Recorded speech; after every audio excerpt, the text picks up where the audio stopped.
CP Radhakrishnan को भारत के नए उपराष्ट्रपति बनाए गए हैं।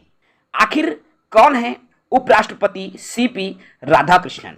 आइए संक्षिप्त जीवन परिचय इस वीडियो में जानते हैं। उनके राजनीतिक कैरियर, उनकी जीवनी पर चर्चा करते हैं। साथ ही नए हैं चैनल से जुड़े, चैनल को सब्सक्राइब करें।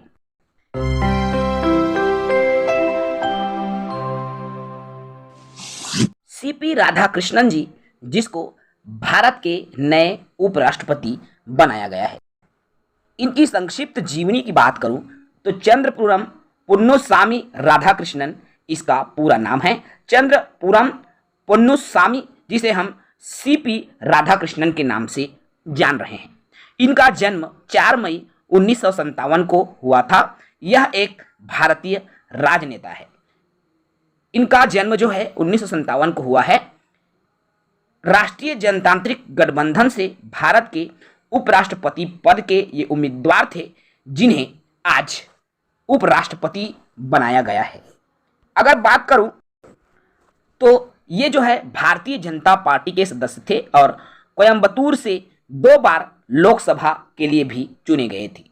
वह तमिलनाडु में भारतीय जनता पार्टी के पूर्व प्रदेश अध्यक्ष भी थे, जिसे आज उपराष्ट्रपति बनाया गया है। सीपी राधाकृष्णन जी, जिसको महाराष्ट्र के राज्यपाल बनाया गया था, 18 फरवरी 2023 को महाराष्ट्र के राज्यपाल के रूप में सीपी राधाकृष्णन ने शपथ लिया हुआ था। इनकी राजनीतिक कैरियर की बात करूं तो राधाकृष्णन लोकसभा में 2 बार सदस्य रह चुके हैं।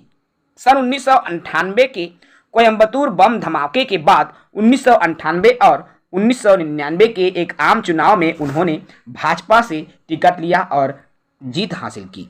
राधाकृष्णन 1998 में 1.5 लाख से भी अधिक मतों के अंतर से और 1999 के चुनाव में 55,000 के अधिक अंतर से जीत दर्ज किया था। 1999 में उन्होंने कहा कि कोयंबटूर के मतदाताओं को भाजपा को वोट देने के लिए मनाने की जरूरत नहीं है। 2004 में इन्होंने कहा कि भाजपा ने किसी भी पार्टी की पीठ में छुरा नहीं भोंका है या अन्य दलों के साथ संबंधों में दरार पैदा नहीं की है।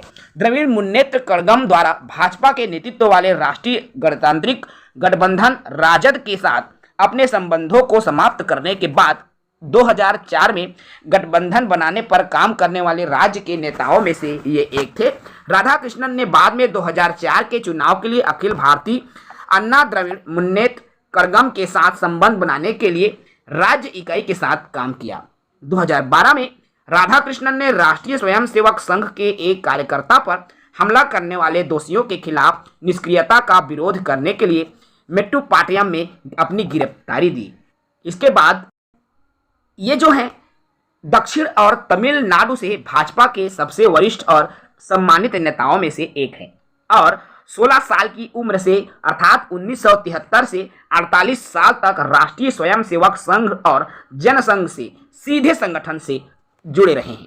2014 में उन्हें कोयंबटूर निर्वाचन क्षेत्र से लोकसभा के लिए भाजपा का उम्मीदवार नामित किया था और तमिलनाडु की 2 बड़ी पार्टी डीएमके और एआईएमडीएमके के गठबंधन के बिना उन्होंने 3,89,000 के अधिक मतों के साथ दूसरा स्थान हासिल किया था, जो तमिलों में सबसे अधिक था। तमिलनाडु में सभी उम्मीदवारों के बीच सबसे कम अंतर से हारने वाले बीजेपी उम्मीदवार उन्हें कोयंबटूर से 2019 के चुनाव के लिए एक बार फिर पार्टी का उम्मीदवार बनाया गया।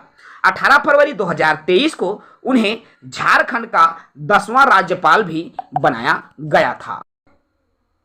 राधाकृष्णन जी की बीजेपी के संगठन में बहुत ही अहम भूमिका का निर्वहन किया है। सन 2004 से 7 तक राधाकृष्णन तमिलनाडु भाजपा के प्रदेश अध्यक्ष भी रह चुके हैं। 14 से 19 के लोकसभा चुनाव में भी उन्होंने कोयंबटूर से भाजपा के टिकट पर चुनाव लड़ा। 2014 में उन्होंने 3,89,000 वोट हासिल करके दूसरे स्थान पर दर्ज किया था। इन्होंने कई सरकारी दायित्व का भी योगदान निभाया है। राधाकृष्णन ने 2016 से 20 तक केंद्र सरकार के अधीन सूक्ष्म एवं लघु मध्यम उद्यम मंत्रालय के अंतर्गत कोयर बोर्ड के चेयरमैन के रूप में भी कार्य किया। इस दौरान उन्होंने कोयर उद्योग को आधुनिक बनाने और निर्यात को बढ़ावा देने की दिशा में कई कदम उठाए। साल 2023 में झारखंड के राज्यपाल नियुक्त किया गया था। अब इसे वर्तमान में भारत के उपराष्ट्रपति की जिम्मेदारी सौंपी जा रही है। अब 67 वर्ष के हो चुके सीपी राधाकृष्णन देश के 15वें उपराष्ट्रपति के रूप में अपनी नई भूमिका निभाएंगे। उपराष्ट्रपति पदभार ग्रहण करने के साथ ही वे राज्यसभा के सभापति भी बनेंगे और ऊपरी सदन के सुचारू संचालन की जिम्मेदारी भी अब उनके कंधों पर रहेगी। विशेषज्ञ मानते हैं कि उनका लंबा राजनीतिक और प्रशासनिक अनुभव संसद की कार्यप्रणाली को मजबूती देगा। एनडीए के लिए यह नतीजा एक बड़ी सफलता है, वहीं विपक्ष के लिए यह चुनावी परिणाम एक झटका साबित हुआ है। जय हिंद, वंदे मातरम।